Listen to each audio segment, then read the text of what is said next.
Okay, welcome everyone. As we are sponsored, Le'ilui Nishmas Matisio Chaim Ben Yaakov, for the schus of Yomis Ben Chaisar, and for the schus of Rav Binyan Ben Ish Ben Malchudis and family, the Fisher family, Le'ilui Nishmas Basi Bas Rabit, Shomer Ben Avram Alevi Perel Bas Ruven, and Shomer should have an Aliyah by your Klugman and family for the Gezund Parnas and Nachas, and for Meir Ben Chaisar.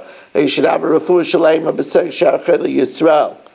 Now remember, there is a difference between a Talmud Chacham and an Amaretz. A Talmud Chacham has more credibility. So Nadar b'Cherem, if let's say a Talmud Chacham said Kikazel like a Cherem. Now normally Cherem would mean whenever you want to, let's see, okay. When we are doing Mishnah Hay in the second parak of Nedarim. So if the Talmud Chacham says Kikazel like Kecherim, now normally we would say Stam Nedarim Lahachmer, and it means Kecherim of Bedek Abayis, which is a Dover Hanodar, and it would be a good neder. But the Talmud Chacham said, I only meant a net at sea. And saying that a loaf of bread is like a net at sea is nothing. Bekarbon, he said Kikazel like a carbon, which is normally a neder. I only meant gifts to kings. Comparing it to a gift to a king is nothing. Hari atzmi carbon. I make myself like a carbon. Now that could be a very big neder because he's saying maybe he's answering himself to somebody. But he says, nah, I keep a bone in my pocket. And I meant like that bone.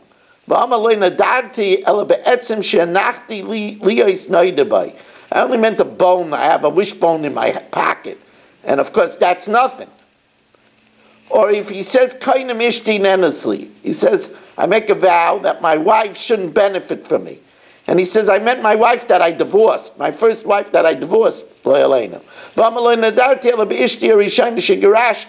Since he's a Talmud Chacham, we believe this explanation. Al Kulon ein nish'alin lahem. He doesn't have to even ask she'ela. He doesn't even have to ask hataras chacham. However, the Mishnah switches.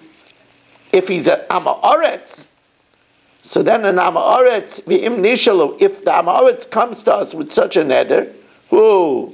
First of all, ein shenaisan. First of all, we excommunicate him. We excommunicate him for taking vows. Remember, we said vows are very serious, for taking vows in a cavalier way. Umachmirin aleim. We act stringently that we don't even allow him to remove it with mere regret, but he's going to have to find what we call the Pesach. So if he said that he says that like a cherem is paprika, he would have to come on with a Pesach that if you would have known that if you vow against paprika, you wouldn't be able to have Kiddush cholent. We'd have to find a Pesach. Divra Meir. The Chacham say we're not so stringent on the Amaretz. Paisla and Pesach Memakam Acher. He could even say that he just regrets it. Paiskan B'charata. And but we teach him that you have to be careful. You can't act so cavalier with vows. That he shouldn't act leniently with vows. And it's hard to believe that we're already starting the third parak in Nedarim. Arba Nedarim, there are 4 categories of vows, hitiru chacham, that the sages said you don't have to even remove. The vows are not vows. The one is Nidrei Zeruzin, vows of encouragement, vows of bargaining, vows of haggling. One is Vinidrei Havai, vows of exaggeration. One is Vinidrei Shkogais, a vow where the person made a mistake. And one is Vinidrei Anosim, a vow where something happened which was an inus, which was something that the person couldn't have considered. Now, the parak is going to explain all 4 of these vows.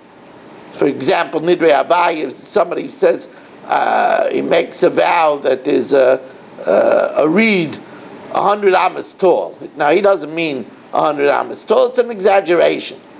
But we're only going to explain in the Mishnah the vow of encouragement, the vow of bargaining. Ketzad, hayamaycher chayfetz. If Dr. Black was selling an